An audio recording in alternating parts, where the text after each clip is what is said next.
ಜಾತಿ ಜನಗಣತಿ ವರದಿ ಬಿಡುಗಡೆ ಮಾಡುವ ವಿಚಾರಕ್ಕೆ ಸಂಬಂಧಪಟ್ಟಂತೆ ಸಿಎಂ ಕುರ್ಚಿ ಅಲ್ಲಾಡುವಾಗ ಈ ವರದಿಯನ್ನ ತರ್ತಾರೆ. ಬುಟ್ಟಿಯಿಂದ ಹಾವು ತೆಗಿತಾ ಇದ್ದೇನೆ ಅಂತ ಹೇಳಿ ವರ್ಷಗಳೇ ಆಯ್ತು ಅಂತ ಲೋಕಾಪುರದಲ್ಲಿ ಬಿಜೆಪಿ ರಾಜ್ಯಾಧ್ಯಕ್ಷ ವಿಜಯೇಂದ್ರ ಹೇಳಿಕೆಯನ್ನ ಕೊಟ್ಟಿದ್ದಾರೆ. ಇನ್ನು ಸರ್ಕಾರ ಬಂದು 20 ತಿಂಗಳಾಗಿದೆ, ಯಾಕೆ ಸಮಯ ಸಿಕ್ಕಿಲ್ವಾ? ಸಿದ್ದರಾಮಯ್ಯನವರಿಗೆ ಕಾಳಜಿ ಪ್ರಾಮಾಣಿಕತೆ ಇದ್ದಿದ್ರೆ ಹಿಂದಿನ ಅವಧಿಯಲ್ಲೇ ವರದಿಯನ್ನ ಜಾರಿ ಮಾಡಬಹುದಾಗಿತ್ತು ಅಂತ ಇದೇ ಸಂದರ್ಭದಲ್ಲಿ ಬಿಜೆಪಿ ರಾಜ್ಯಾಧ್ಯಕ್ಷ ವಿಜಯೇಂದ್ರ ಹೇಳಿಕೆಯನ್ನ ಕೊಟ್ಟಿದ್ದಾರೆ. ಮಾಧ್ಯಮದವರು ಬಹಳ ಮನಸ್ಸು ಹಚ್ಕೊಂಡಿದ್ದೀರಿ. ಸಿದ್ದರಾಮಯ್ಯನವರು ಅವ್ರ ಮುಖ್ಯಮಂತ್ರಿ ಯಾವಾಗ ಅವ್ರ ಕುರ್ಚಿ ಅಲ್ಲಾಡ್ತದೆ ಇದನ್ನು ತರ್ತಾರೆ.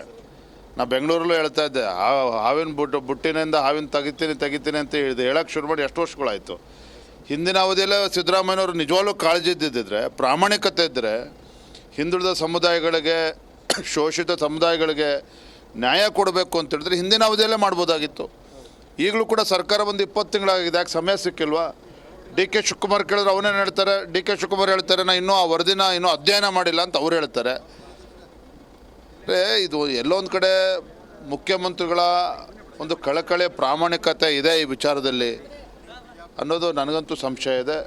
ನೀವು ಮಾಧ್ಯಮದವ್ರು ಭಾಳ ಮನಸ್ಸು ಹಚ್ಕೊಂಡಿದ್ದೀರಿ. ಸಿದ್ದರಾಮಯ್ಯನವರು ಅವ್ರ ಮುಖ್ಯಮಂತ್ರಿ ಯಾವಾಗ ಅವ್ರ ಕುರ್ಚಿ ಅಲ್ಲಾಡ್ತದೆ ಇದನ್ನು ತರ್ತಾರೆ. ನಾ ಬೆಂಗಳೂರಲ್ಲೂ ಹೇಳ್ತಾ ಇದ್ದೆ, ಹಾವಿನ ಬುಟ್ಟಿನಿಂದ ಹಾವಿನ ತೆಗಿತೀನಿ ಅಂತ ಹೇಳಕ್ಕೆ ಶುರು ಮಾಡಿ ಎಷ್ಟು ವರ್ಷಗಳಾಯಿತು.